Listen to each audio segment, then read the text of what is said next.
오늘의 주인공도 인생의 두 갈래 길에 서 있습니다.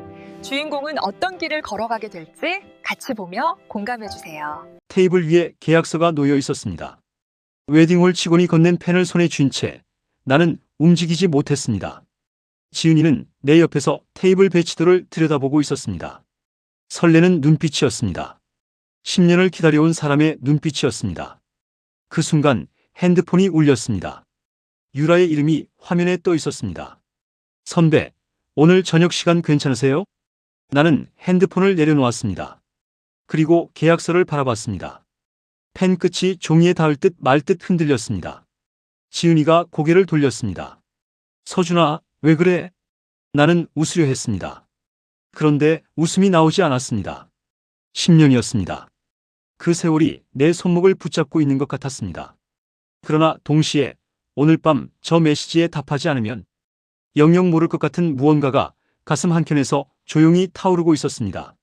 나는 그날 밤 선택해야 했습니다. 이 사연의 주인공이 어떤 선택을 하게 될까요? 만약 당신이라면 어떤 선택을 하시겠습니까? 주인공의 사연을 더 들어보시고 함께 공감해주세요. 저는 이서준입니다. 올해 35입니다. 건축 설계 일을 합니다. 도면을 그리고 공간을 설계하고 없던 것을 만들어내는 일입니다. 누군가의 집이 될 공간, 누군가의 꿈이 될 건물을 짓는 일입니다. 저는 그 일이 좋았습니다. 무엇이 들어설지 모르는 빈 땅을 바라볼 때 가슴이 두근거렸습니다.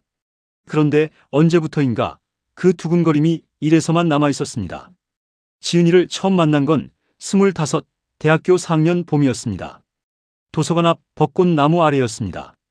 그녀는 빌려간 책을 돌려주러 왔다가 비를 맞았고 저는 우산을 건넸습니다. 그게 시작이었습니다. 그로부터 10년이 흘렀습니다. 군 복무도 함께 버텼습니다. 제가 훈련소에 들어가던 날 지은이는 버스가 떠날 때까지 손을 흔들었습니다. 면회를 한 번도 빠지지 않았습니다. 제대하던 날 정문 앞에 서 있던 그녀의 얼굴을 지금도 기억합니다. 눈이 빨개져 있었습니다. 취업이 안 돼서 반년을 보낼 때도 지은이는 곁에 있었습니다. 괜찮아, 잘 될 거야 라는 말 대신 조용히 밥을 차려줬습니다. 말없이 옆에 앉아 있어 줬습니다. 그때 저는 생각했습니다. 이 사람이라면 괜찮겠다고. 이직을 2번 했습니다. 지금 회사는 3년째입니다. 안정이 됐습니다. 부모님 상견례도 했습니다. 지은이 어머니는 수줍게 웃었고 저희 어머니는 그날 저녁 제게 전화해서 말씀하셨습니다. 지은이는 복덩이야. 이제 결혼해야지. 저도 그렇게 생각하고 있었습니다. 지은이는 좋은 사람이었습니다. 따뜻하고 성실하고 언제나 저를 믿어줬습니다. 주변 모두가 이제 결혼만 남았네라고 했습니다. 그런데 언젠가부터 저는 그 말을 들을 때마다 가슴 어딘가가 살짝 조여드는 느낌을 받기 시작했습니다. 이상한 일이었습니다. 지은이의 손을 잡아도 예전처럼 심장이 뛰지 않았습니다. 연락이 늦어도 크게 불안하지 않았습니다. 싸운 뒤에도 먼저 화해하고 싶다는 충동보다 그냥 혼자 있고 싶다는 마음이 먼저 들 때가 있었습니다. 저는 그게 자연스러운 일이라고 생각했습니다. 설렘은 시간이 지나면 다 사라지는 거라고, 그게 성숙한 사랑이라고 스스로를 설득했습니다. 친구 민혁이 그랬습니다. 10년이면 가족이지. 설렘? 그건 다 옛날 얘기야. 민혁은 결혼 5년 차였습니다. 저는 고개를 끄덕였습니다. 그 말이 맞는 것 같았습니다. 그렇게 믿고 싶었습니다. 하지만 그 봄 회사에 새로운 사람이 들어왔습니다. 저는 아직 그날을 기억합니다. 첫 회의 날이었습니다. 신입이라면 조용히 앉아있을 법한 자리에서 그녀는 손을 들었습니다. 그리고 말했습니다. 자신의 생각을 거침없이. 저는 도면을 내려다보다가 고개를 들었습니다. 그게 한유라와의 첫 만남이었습니다. 그 순간 제 안에서 무언가가 조용히 움직였습니다. 오랫동안 닫혀있던 창문이 살짝 열리는 것처럼 저는 그 느낌을 애써 무시했습니다. 그냥 신기한 사람이라고 생각했습니다. 그러나 그 느낌은 사라지지 않았습니다. 한유라는 말이 많은 사람이 아니었습니다. 그런데 꼭 필요한 말은 했습니다. 그것도 정확하게. 업무 미팅에서 제가 설계안을 설명하면 다른 팀원들은 고개를 끄덕였습니다. 유라는 달랐습니다. 잠깐 생각하더니 이렇게 물었습니다. 선배, 이 공간에 사람이 들어왔을 때 어떤 감정을 느끼길 바라세요? 저는 말문이 막혔습니다. 기능적으로는 완벽한 설계였습니다. 그런데 그 질문에는 대답이 없었습니다. 그날 이후로 저는 유라가 신경 쓰이기 시작했습니다. 신경 쓰인다는 게 이상하다는 건 알고 있었습니다. 저는 지은이와 결혼을 앞두고 있는 사람이었습니다. 야근이 잦아졌습니다. 큰 프로젝트가 들어왔기 때문이었습니다. 어느 날 밤 사무실에 저와 유라 둘만 남았습니다. 유라가 커피를 타왔습니다. 제 앞에 슬며시 놓고 자기 자리로 돌아가려는데 저도 모르게 물었습니다. 유라 씨는 왜 건축했어요? 그녀가 잠깐 멈췄습니다. 그리고 돌아서서 대답했습니다. 공간이 사람을 바꿀 수 있다고 생각해서요. 선배는요? 저는 잠시 생각했습니다. 그리고 솔직하게 말했습니다. 어릴 때 살던 집이 너무 좁았어요. 언젠가 넓은 집을 만들고 싶었습니다. 유라가 웃었습니다. 피식 짧게. 그게 더 좋은 이유인 것 같아요. 그리고 잠깐의 침묵 뒤에 유라가 물었습니다. 선배는 지금 행복하세요? 저는 대답하지 못했습니다. 커피잔을 내려다봤습니다. 뭐라고 해야 할지 몰랐습니다. 행복하다고 하면 거짓말인 것 같았습니다. 행복하지 않다고 하면 그것도 정확하지 않은 것 같았습니다. 유라는 더 묻지 않았습니다. 그냥 자기 자리로 돌아갔습니다. 그날 밤 퇴근하면서 지은이에게 전화가 왔습니다. 오늘 어땠어? 그냥 그랬어. 짧게 끊었습니다. 지은이는 그래, 피곤하지. 자 하고 먼저 전화를 끊었습니다. 그 목소리가 왜인지 마음에 걸렸습니다. 익숙해서 소홀해진 건지 아니면 처음부터 그런 관계였는지 저는 알 수 없었습니다. 주말에 민혁을 만났습니다. 야, 너 요즘 이상하다. 뭐가? 표정이? 결혼 앞둔 놈 표정이 아니잖아. 저는 술잔을 들었습니다. 한참 만에 말했습니다. 설레지 않으면 결혼하면 안 되는 거야? 민혁이 저를 쳐다봤습니다. 그리고 웃었습니다. 그런데 그 웃음이 자신 없어 보였습니다. 설렘? 그게 뭔데? 나도 몰라. 결혼하고 나면 그런 거 없어. 저는 고개를 끄덕였습니다. 그런데 마음속에서는 고개를 젓고 있었습니다. 집에 돌아와 지은이가 보낸 문자를 봤습니다. 오늘 웨딩홀 3군데 후기 정리해뒀어. 다음 주 같이 보러 가자. 저는 한참 그 문자를 바라봤습니다. 답장을 쓰기 시작했다가 지웠습니다. 다시 썼다가 또 지웠습니다. 결국 이렇게만 보냈습니다. 응, 알겠어. 그날 밤 저는 오래 잠을 이루지 못했습니다. 천장을 바라보면서 생각했습니다. 지금 내가 무서운 게 결혼인가? 아니면 이대로 아무것도 묻지 않고 살아가는 것인가? 대답은 나오지 않았습니다. 결혼식장을 보러 가는 날 아침이었습니다. 지은이는 일찍 일어나 예쁘게 차려입고 있었습니다. 저는 면도를 하면서 거울 속 제 얼굴을 봤습니다. 웃고 있지 않았습니다. 웃어야 한다는 걸 알면서도 입꼬리가 올라가지 않았습니다. 서준아, 오늘 첫 번째 홀이 제일 기대돼. 후기에 뷰가 예쁘다더라. 응. 지은이는 제 대답이 짧은 것에 익숙해져 있었습니다. 그게 더 마음에 걸렸습니다. 웨딩홀에 도착했습니다. 직원이 안내하는 대로 홀을 둘러봤습니다. 지은이는 이것저것 물어보고 메모하고 사진을 찍었습니다. 저는 그 옆에서 고개를 끄덕였습니다. 아무것도 눈에 들어오지 않았습니다. 상담실에 앉았습니다. 직원이 계약서를 펼쳤습니다. 두 분이 원하시는 날짜로 조율해 드릴 수 있어요. 봄이 제일 인기가 많아서 서두르시는 게 좋을 것 같습니다. 지은이가 저를 봤습니다. 저도 지은이를 봤습니다. 그녀의 눈이 빛나고 있었습니다. 10년을 기다려온 사람의 눈이었습니다. 그 순간 핸드폰이 진동했습니다. 테이블 위에 놓인 화면에 이름이 떴습니다. 한유라. 선배, 오늘 저녁 시간 괜찮으세요? 저는 핸드폰을 뒤집어 엎어놓았습니다. 지은이는 못 봤습니다. 직원이 날짜 달력을 펼쳐 보이고 있었습니다. 펜을 건네받았습니다. 손이 멈췄습니다. 속으로 생각했습니다. 이 도장을 찍으면 그걸로 끝이다. 모든 게 정해진다. 그게 틀린 일은 아닐 것입니다. 지은이는 좋은 사람이고 10년이라는 시간은 가볍지 않습니다.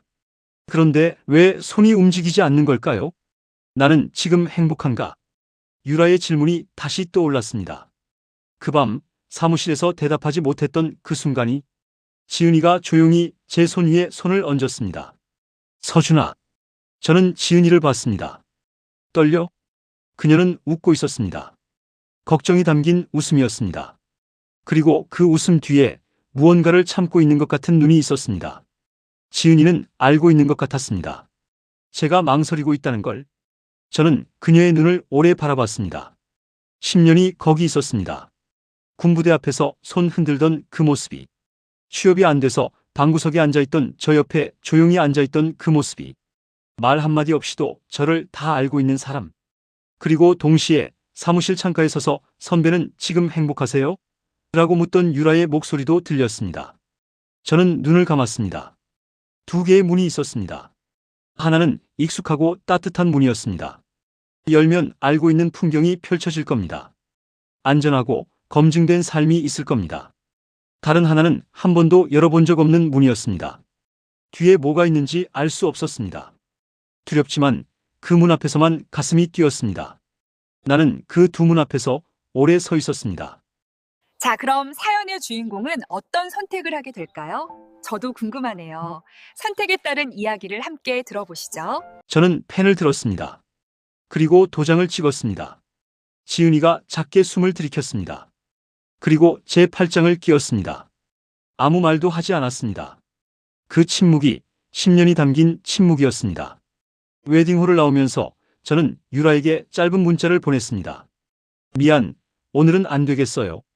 답장은 한참 뒤에 왔습니다. 네, 알겠어요. 그걸로 끝이었습니다. 짧은 문자였지만 무언가가 조용히 닫히는 느낌이었습니다. 저는 핸드폰을 주머니에 넣고 지은이 옆을 걸었습니다. 봄이었습니다. 결혼식은 그해 10월에 했습니다. 지은이 어머니가 눈물을 닦았습니다. 저희 어머니는 내내 웃으셨습니다. 민혁은 축사를 읽다가 목이 메었습니다. 저는 지은이의 손을 잡고 서 있었습니다. 떨리지 않았습니다. 그런데 무너지지도 않았습니다. 결혼 첫 해는 낯설었습니다. 10년을 사귀었지만 같이 산다는 건 달랐습니다. 습관이 부딪혔습니다. 사소한 것들로 다퉜습니다. 지은이는 설거지를 바로 했고 저는 다음날 해도 된다고 생각했습니다. 별것 아닌 일로 며칠씩 서먹했습니다. 그래도 아침이 되면 밥상이 차려져 있었습니다. 저는 그게 싫지 않았습니다.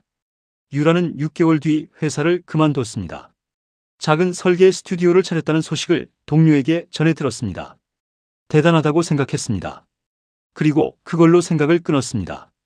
결혼 3년이 지났습니다. 어느 날 지은이가 말했습니다. 나 아기 생기면 일 그만둘게. 저는 잠깐 그녀를 봤습니다. 그리고 말했습니다. 그만둬도 되고 계속해도 돼. 지은이가 웃었습니다. 고마워. 짧은 대화였습니다. 그런데 그 짧음 안에 많은 것이 있었습니다. 설명하지 않아도 아는 것들, 말하지 않아도 통하는 것들, 10년이 넘는 시간이 만들어낸 언어였습니다. 결혼 5년째 아이가 생겼습니다. 아들이었습니다. 분만실 앞에서 기다리는 동안 저는 복도 의자에 앉아 손을 모으고 있었습니다. 아무 생각도 나지 않았습니다. 그냥 기다렸습니다. 문이 열리고 간호사가 나왔습니다. 건강하다고 했습니다. 저는 그제야 숨을 내쉬었습니다. 아이의 얼굴을 처음 봤을 때 저는 아무 말도 못했습니다. 그게 뭔지 몰랐습니다. 설렘도 아니고 두근거림도 아니었습니다. 그냥 가슴이 꽉 차는 느낌이었습니다. 이걸 지키고 싶다는 생각이 아무런 이유 없이 밀려왔습니다. 그날 밤 지은이가 잠든 병실에서 저는 아이를 안고 창가에 섰습니다. 밤 도시가 내려다 보였습니다.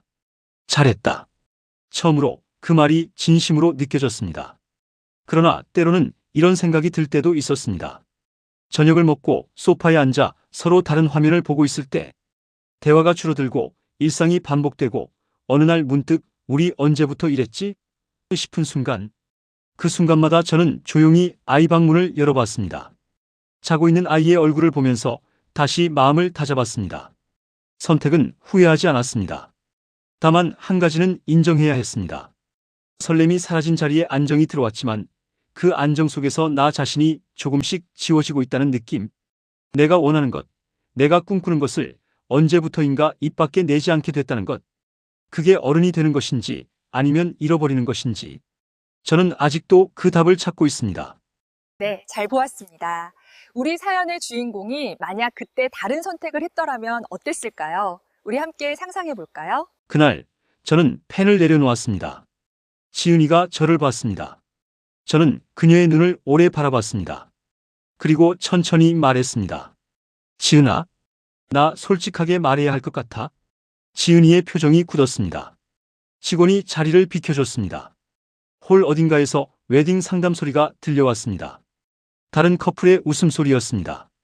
저는 말했습니다. 망설임이 있다고.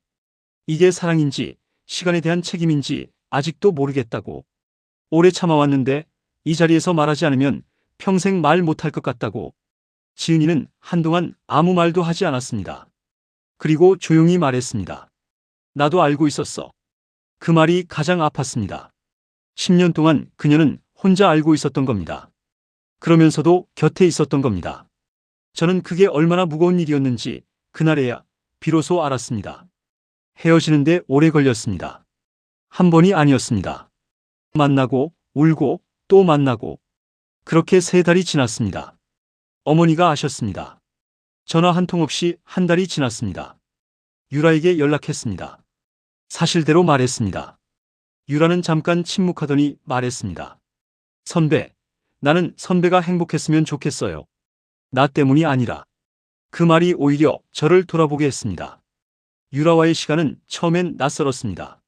모든 게 새로웠습니다. 대화가 달랐습니다. 취향이 달랐습니다. 좋아하는 것도 쉬는 방식도 달랐습니다. 설렜습니다.